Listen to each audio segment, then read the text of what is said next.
It's crazy the opportunities you get when you're not even trying to, go out and witness and go door to door. But we went door to door after Temple Square.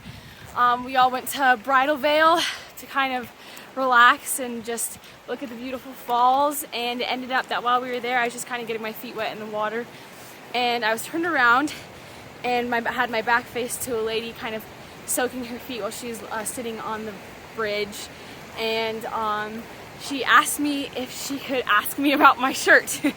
Because, on the back it says, "I'm perfect in Christ, ask me how." And she asked me, "Is it alright if I take you up on your shirt?" And I was like, yes, please.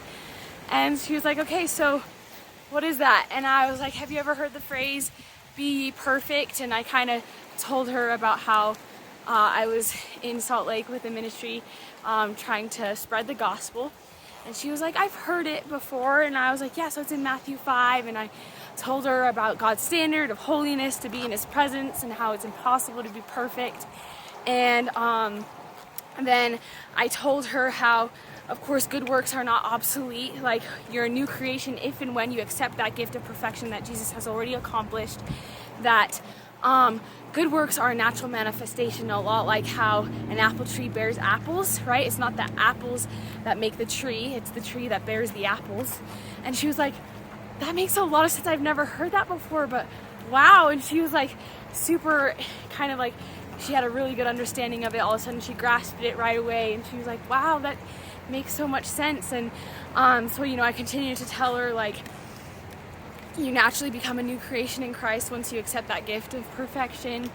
And she then continued to say, like, "I've been really struggling with feeling like good enough, and I've been feeling this constant shame." And she was like, "And I feel like God just led you guys to come talk to me." And I was like, wow, I'm so glad that God led us to go talk. And we continued to talk more after that. And she asked Molly and I a question about dealing with self-worth and how, if you're struggling with valuing yourself, how to deal with that. And I kind of told her, like, if you're ever finding your value in anything but God, you're doing it wrong, because it's never going to be completely fulfilling. And she was like, "That makes a lot of sense." And then I shared with her Philippians 4:6-7, and then the verse says, "Delight yourself in the Lord, and he will give you the desires of your heart." And I think that's in Jeremiah. I'm not sure. Psalms. That's in Psalms. Okay. Anyway, so yeah, it was incredible, and I'm